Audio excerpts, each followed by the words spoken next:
नमस्कार, मैं प्रिया राज। आप देख रहे हैं एक न्यूज 24। आपको बता दें, प्रधानमंत्री नरेंद्र मोदी फिर से बिहार के दौरे पर आए और ये दौरा काफी चर्चे में रहा। इस बीच तमाम नेताओं के बयान आने शुरू हो गए। हालांकि उनके दौरे को लेकर चर्चाएं तब से तेज थी जब बिहार के मुख्यमंत्री नीतीश कुमार दिल्ली के लिए रवाना हुए थे।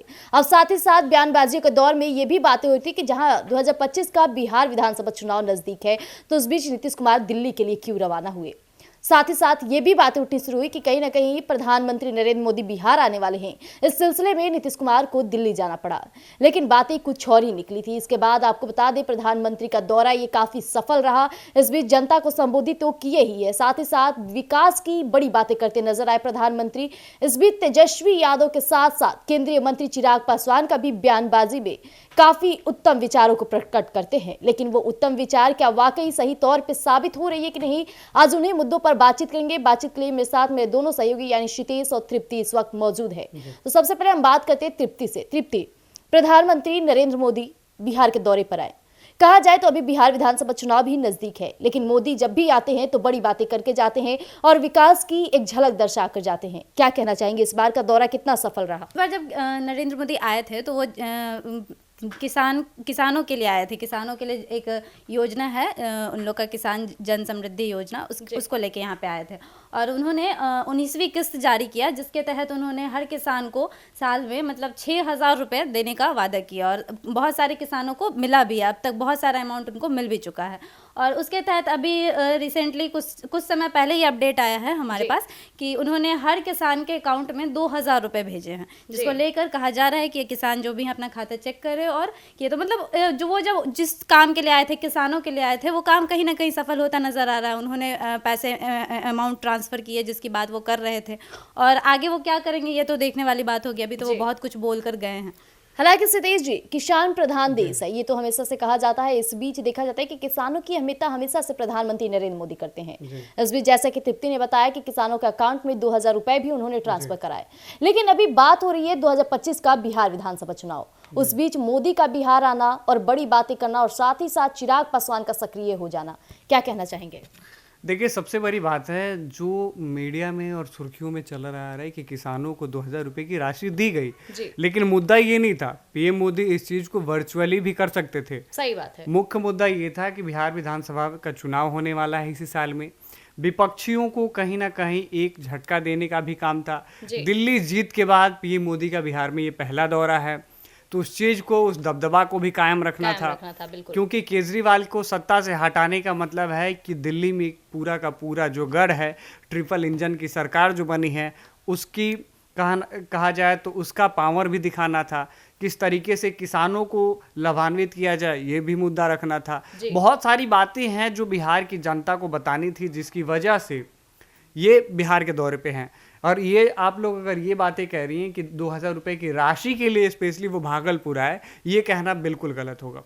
क्योंकि सबसे बड़ी बात ये है कि 2,000 राशि के लिए वो जाहिर सी बात है, हर बार उन्होंने वर्चुअली कॉन्फ्रेंस किया है, वर्चुअली मीटिंग किया है और वर्चुअली माध्यम से ही किया है।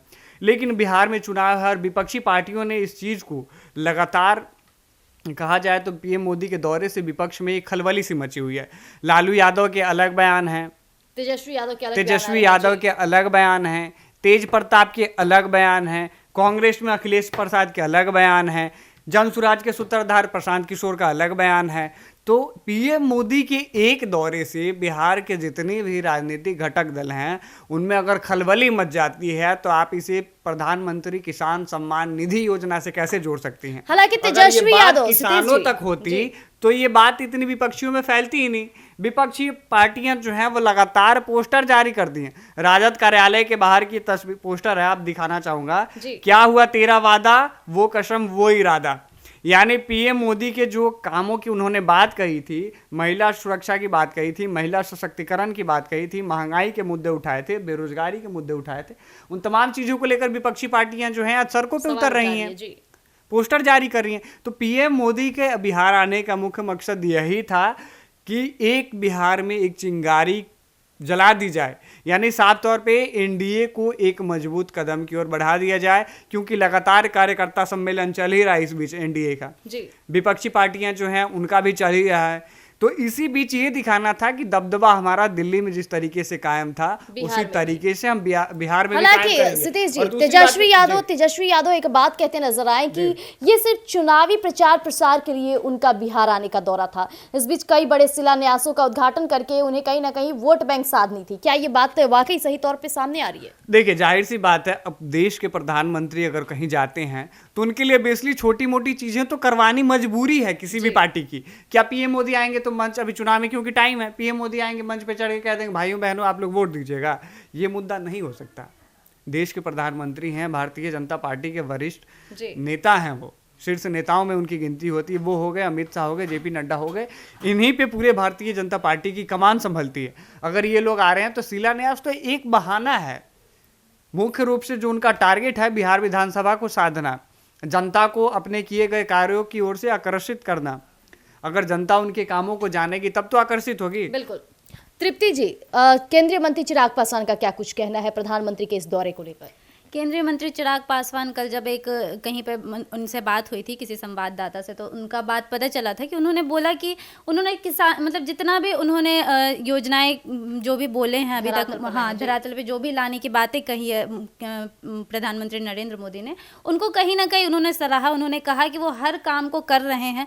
वो अभी जब बजट सत्र आया था तो बिहार में सबसे ज़्यादा अमाउंट बजट में दिया गया था, सबसे ज़्यादा खर्च किया गया था। तो कहीं ना कहीं वो जो मोदी का हनुमान कहा जाता है उनको, वो बनते नजर आ रहे थे वहाँ पे। वो पूरी तरह से नरेंद्र मोदी के पक्ष में थे, उनके लिए उनके बातों को रख रहे थे और उनके बातों को बता रहे थे कि वो कितना अच्छा किए हैं बिहार के लिए और आगे भी वो क्या क्या करेंगे। क्या कहना आपने बजट की बात की, मुझे सुन के खुशी हुई कि हमारे देश के युवा भी अब इस चीज पे बात करना चाहते हैं। सबसे बड़ी बात है 12 लाख रुपए तक की जो आप कहते हैं इनकम टैक्स पे हमने छूट दी है। 80 करोड़ लोगों को आप ही की पार्टी कहती है कि हम राशन बांट रहे हैं और 145 करोड़ टोटल जनसंख्या है देश की, तो आप 80 करोड़ लोगों को बांट रहे हैं, यानी 80 करोड़ लोगों के पास अपने खाने के लिए भी राशन नहीं है। तो अब 12 लाख की छूट आप किनको दे रहे हैं बताइए जरा। 2 लाख आप बोले थे 2 करोड़ रोजगार देने के लिए प्रति वर्ष, कहाँ गया आपका रोजगार? बिहार में भी एनडीए की सरकार है। हालांकि एनडीए भी बड़े बड़े दाव कर रहे थे, नीतीश कुमार भी अभी कई बड़े शिलान्यास करते नजर आ रहे हैं। क्या पीएम मोदी के आने से पहले ही सक्रिय आखिर एनडीए के नेताओं क्यों नजर आ रहे हैं? कहीं ना कहीं इससे जुड़ाव बीजेपी के साथ साथ एनडीए भी वोट बैंक साधने की कोशिश कर रही है। देखिए, सबसे बड़ी बात है कि एनडीए में खटपट जो है उस चीज़ को साधने की कोशिश की जा रही है, उस चीज़ को ठीक करने की कोशिश की जा रही है। आप इस बात से समझिए कि लगातार अभी कार्यकर्ता सम्मेलन चल रहा है। 6 बार से अधिक जो है वो पार्टी के सभी प्रदेश अध्यक्ष की बैठक हो गई। बैठक होने के बाद अभी भी सीट शेयरिंग पे मुहर नहीं लगी। नीतीश कुमार की अलग बातें निकल कर आ रही हैं, कभी उनकी मानसिक हालात को लेकर बातें निकल के आ रही हैं, कभी ये भी सवाल उठ रहा है कि बिहार में अगर एनडीए की सरकार बनते तो उसका नेतृत्व कौन करेगा। तो आज इसका ऐलान किया गया कि नीतीश कुमार के नेतृत्व में ही चुनाव लड़ा जाएगा। ये बातें एनडीए पहले से भी कहती आ रही है और आज भी कह रही है। लेकिन जिस तरीके से विपक्षी पार्टियां और नीतीश कुमार की हालात लग रहे हैं उस पर प्रश्न चिन्ह खड़े तो होते ही हैं। अब ऐसे में बातें ये निकल के आ रही हैं कि मान लीजिए 6 बार से अधिक बैठक हुई, अभी तक कोई मतलब सकारात्मक परिणाम नहीं निकला, तो पीएम मोदी उस चीज़ को भी संभालने की कोशिश कर रहे हैं। और ये भी भाजपा जानती है कि अगर बिहार में सरकार बनाना है तो किसी ना किसी एक पार्टी का सहारा लेना पड़ेगा। वो एनडीए ही रहेगा, चाहे वो जेडीयू का ले, चाहे किसी और पार्टी का ले। लेकिन अगर जेडीयू से अगर वो इस बार फूट करते हैं तो हो सकता है कि बिहार में उन्हें सरकार बनाने में दिक्कत हो। तो जैसा कि भी आपने हमारे दोनों सहयोगियों को सुना, हालांकि प्रधानमंत्री नरेंद्र मोदी का बिहार दौरा तो सफल रहा, लेकिन इस बीच जैसे उनके जाने के बाद बयानबाजियों का दौर चला है। इस बीच तेजस्वी यादव, लालू प्रसाद यादव यानी कि विपक्ष पार्टियां लगातार हमलावर करना शुरू कर दिए हैं। उनका कहना है कि चुनावी प्रचार प्रसार के लिए प्रधानमंत्री नरेंद्र मोदी बिहार आए हैं और ये पहली बार नहीं है। लोकसभा चुनाव का भी जिक्र किया जाए तो उस दौरान भी चुनावी प्रचार प्रसार के लिए ही मोदी जी बिहार के दौरे पर आए थे। लेकिन इस बीच अब सवाल उठा है कि जहां एनडीए से नीतीश कुमार जदयू पार्टी की कमान संभालते संभालते अब प्रगति यात्रा की तरफ जो निकले हैं और ये प्रगति यात्रा विकासशील यात्रा प्रतीत हो रही है, क्योंकि लगातार कई शिलान्यासों को धरातल पर ला रहे हैं, उद्घाटन कर रहे हैं और बड़ी बड़ी बातें करते नजर आ रहे हैं। तो उसी बीच अब मोदी के हनुमान कहे जाने वाले चिराग पासवान भी मोदी की खूब तारीफें करते नजर आए, यानी कि चुनाव नजदीक आ गया है, अगर तारीफ नहीं करेंगे तो मोदी फैक्टर यहां काम नहीं करेगा और फिर से वही राजनीति में देखा जाए जो लोकसभा चुनाव के दौरान देखा गया था। लेकिन 2025 का बिहार विधानसभा चुनाव चुनाव जनता के हाथ में।